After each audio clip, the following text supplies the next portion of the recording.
Assalamualaikum warahmatullahi wabarakatuh. Innal hamdalillah nahmaduhu wa nasta'inuhu wa nastaghfiruh wa na'udzu billahi min sururi anfusina wa min sayyiati a'malina. May yahdihillahu fala mudilla lahu wa may yudlilhu fala hadiya lahu. Asyhadu an la ilaha illallah wahdahu la syarika lah wa asyhadu anna Muhammadan abduhu wa rasuluh. Allahumma salli ala sayyidina Muhammad wa ala ali sayyidina Muhammad. La haula wa la quwwata illa billah, amma ba'du. Faya ibadallah, usikum wa li nafsi wa iyaya bittaqwallah, faqad fazal muttaqun. فقال الله تعالى في القرآن الكريم وهو أصدق القائلين أعوذ بالله من الشيطان الرجيم بسم الله الرحمن الرحيم يا أيها الذين آمنوا اتقوا الله حق تقاته ولا تموتن إلا وأنتم مسلمون. صدق الله العظيم. Saudara-saudara kaum muslimin, jamaah Jumat yang dimuliakan Allah Subhanahu wa taala, tidak ada ungkapan yang paling baik kita ucapkan di hari Jumat yang agung dan mulia ini melainkan ungkapan rasa syukur kepada Allah Subhanahu wa taala atas nikmat yang telah diberikan kepada kita dengan ucapan alhamdulillahirabbil alamin. Salawat beriringan dengan salam kita hadiahkan, kita kirimkan buat junjungan kita Nabiullah Muhammad sallallahu alaihi wasallam dengan kita mengucapkan Allahumma salli ala sayyidina Muhammad wa ala ali sayyidina Muhammad. Mudah-mudahan di yaumil akhir nanti kita mendapatkan syafaat dari beliau biiznillah. Saudara-saudara kaum muslimin, jamaah Jumat yang dimuliakan Allah Subhanahu wa taala, Nabi Muhammad lahir pada tanggal 12 Rabiul Awal. Inilah bulan yang saat ini kita berada. Hari Jumat ini kita sudah berada di bulan Rabiul Awal. Begitu istimewanya Nabi Muhammad sallallahu alaihi wasallam. Beliau belum lagi lahir, beliau belum lagi akan datang ke dunia ini, tetapi berita kedatangan Nabi Muhammad sallallahu alaihi wasallam telah sampai di telinga orang-orang yang jauh sebelum Nabi Muhammad lahir. Ratusan tahun sebelum Nabi Muhammad lahir, berita itu sudah ada. Kepada siapa berita ini disampaikan? Ke salah satunya, yakni diberikan berita kepada Nabi Isa putra Maryam. Bahkan Nabi Isa alaihissalam menyampaikan kepada Bani Israel, menyampaikan kepada umatnya bahwa kelak akan lahir seorang Nabi terakhir yang bernama Muhammad. Sebagaimana yang difirmankan Allah dalam surah As-Saff ayat ke-6 yang berbunyi Bismillahirrahmanirrahim. Wa iz qala Isa ibn Maryam ya bani Israil inni rasulullahi ilaikum musaddiqan lima bayna yadayya minat tawrah wa mubassiran bi rasulin ya'ti min ba'di ismuhu Ahmad falamma ja'ahum bil bayinat qalu hadza syihrun mubin. Dan ingatlah ketika Isa putra Maryam berkata, ya Bani Israel, wahai orang-orang Bani Israel, inni Rasulullah ilaikum, bahwa aku ini adalah Rasul yang diutus oleh Allah kepadamu, musaddiqan lima baina yadayya, yang telah membenarkan apa-apa yang diturunkan sebelumku, yakni kitab Taurat. wa mubassiran birusul, dan memberikan kabar gembira kepada kalian dengan seorang rasul yang akan hadir, ya'ti min ba'di, yang akan lahir setelahku, yang hadir, yang datang setelahku. Ismuhu Ahmad, namanya adalah Ahmad atau Muhammad.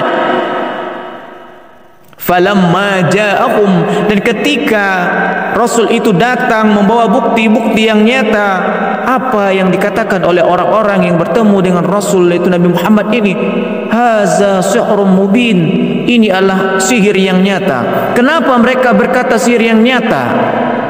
Karena suatu ketika mereka meminta Rasulullah SAW, para masyarakat Quraisy waktu itu menghadap Rasulullah, mereka meminta, ya Rasulullah, bukankah para nabi itu mempunyai mukjizat, mempunyai kelebihan, keistimewaan? Tunjukkan kepada kami apa yang kau punyai.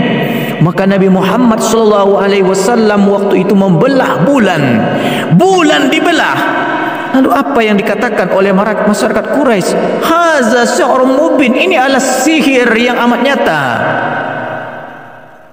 Maka itu yang terjadi ketika Nabi Muhammad SAW telah menunjukkan kepada mereka apa yang sebenarnya yang terjadi, mereka tetap saja tidak beriman. Berita lahirnya Nabi Muhammad telah sampai kepada orang-orang yang sebelum lagi Nabi Muhammad lahir. Saudara-saudara kaum muslimin jamaah Jumat yang dimuliakan Allah Subhanahu wa taala. Lalu keistimewaan ketika lahirnya Nabi Muhammad, ternyata terjadi peristiwa-peristiwa luar biasa pada saat menjelang kelahiran Nabi Muhammad sallallahu alaihi wasallam. Yang pertama, bahwa langit cerah dan bercahaya. Keadaan di Mekah dan sekelilingnya di subuh hari pada saat Rasulullah dilahirkan begitu damai dan menenangkan jiwa. Keadaan alam yang seperti itu tidak pernah dirasakan penduduk Mekah sebelumnya. Di malam itu ketika Nabi Muhammad lahir, seluruh alam raya bergembira dan bersolawat dengan bahasa dan cara yang berbeda. Pertama, terjadi langit yang cerah dan bercahaya sangat luar biasa di malam itu. Peristiwa besar. Yang kedua, peristiwa besar yang terjadi ketika lahir Nabi Muhammad adalah api sesembahan kaum Majusi padam. Ribuan tahun orang-orang Majusi menyembah api. Ribuan tahun orang-orang Majusi tidak menyembah Allah, mereka musyrik. Tapi ketika Nabi Muhammad lahir pada malam hari 12 Rabiul Awal itu, tiba-tiba api yang begitu besar ini padam, mati seketika. Mereka mencoba untuk menghidupkan kembali tapi tidak bisa. Begitu luar biasanya yang kedua peristiwa besar yang terjadi. Lantas yang ketiga, peristiwa besar yang terjadi ketika Nabi Muhammad lahir, yaitu hancurnya pasukan bergajah. Pasukan gajah yang dipimpin oleh Raja Abraha yang akan menyerang Ka'bah luluh lantak sebelum mencapai bangunan suci itu. Atas izin Allah, ribuan burung ababil dari surga datang menyerang dan melempari pasukan Abraha dengan batu yang membara dari neraka. Peristiwa ini diabadikan oleh Allah Subhanahu wa taala di dalam Al-Qur'an, berada dalam surah Al-Fil, sebagaimana sering kita dengarkan. Alam tara kaifa fa'ala rabbuka bi ashabil fil? Tidakkah engkau memperhatikan bagaimana Tuhanmu telah bertindak terhadap pasukan bergajah? Alam yaj'al kaidahum fi tadlil? Bukankah dia telah membuat tipu daya usaha dari pasukan bergajah itu sia-sia? Wa arsala alaihim tayran ababil, dan Allah mengirimkan kepada pasukan Abraha itu bukanlah pasukan harimau, bukan singa, bukan pasukan yang lebih kuat daripada pasukan gajah, tidak. Allah ingin menunjukkan kekuasaannya, bahwa sesungguhnya untuk melakukan penyerangan, mengalahkan pasukan Abraha itu hanya perlu dengan binatang yang dianggap lemah oleh manusia. Manusia memandangnya sebelah mata, dia sampaknya tidak punya daya dan kuasa, yaitu seekor burung. Hanyalah burung. Burung tak mempunyai daya dan apa-apa, hanya mempunyai paruh yang tak punya kekuatan apa-apa. Tetapi jika burung itu berbondong-bondong tibanya, wa arsala alaihim tayran ababil, burung yang berbondong-bondong, lalu burung itu dia tidak datang dengan sia-sia, tapi mereka datang dengan melempar pasukan Abraha, tarmihim bihijarah, yang melempari mereka dengan batu dari tanah liat yang terbakar. Apa yang terjadi? Faja'alahum ka'asfim ma'kul, sehingga mereka dijadikannya seperti daun-daun yang dimakan ulat. Begitu peristiwa besar ketiga yang terjadi mengiringi kelahiran Nabi Muhammad SAW. Saudara-saudara kaum muslimin, jemaah Jumat yang dimuliakan Allah Subhanahu wa taala. Peristiwa yang ketiga keempat yang terjadi adalah tiang-tiang istana Raja Kisra Romawi roboh. Ada seorang raja, dia bernama Kisra. Seorang raja ini dia begitu besar, mempunyai istana yang besar, mempunyai kekuasaan yang besar. Jangankan tempat duduknya yang berupa singgasananya emas, bahkan piring gelasnya pun terbuat dari emas. Istana yang begitu besar, yang pada malam kelahiran Nabi Muhammad SAW, di malam itu atas izin Allah hancur sudah, roboh tiang-tiang istana Raja Kisra Romawi, digoncang oleh gempa yang sangat kuat. Begitu peristiwa-peristiwa besar yang mengiringi lahirnya Nabi Muhammad sallallahu alaihi wasallam. Maka sepatutnya kita pada hari ini, ketika orang-orang mulai ramai memperingati hari lahirnya Nabi Muhammad sallallahu alaihi wasallam, mari kita mengambil pelajaran dari sejarah kehidupan beliau, karena tidak ada tempat mencontoh yang lain selain mencontoh kepada Nabi Muhammad sallallahu alaihi wasallam. Banyak orang berkata bahwa aku adalah seorang petani.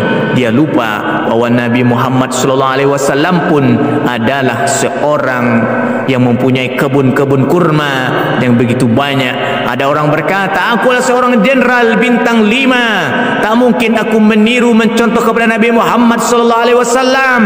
Mereka lupa bahwa sesungguhnya pula Nabi Muhammad SAW adalah panglima perang tertinggi di waktu itu.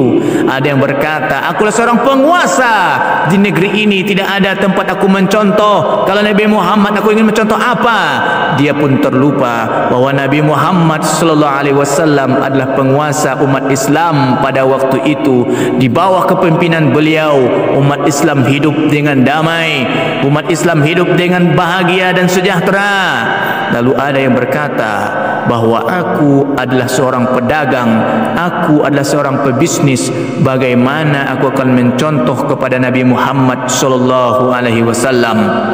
Maka sesungguhnya mereka pun lupa bahwa Nabi Muhammad sallallahu alaihi wasallam adalah seorang pebisnis yang handal. Bahkan jauh sebelum beliau diangkat menjadi rasul, beliau telah menjadi seorang pebisnis handal yang mempunyai begitu banyak pundi-pundi harta.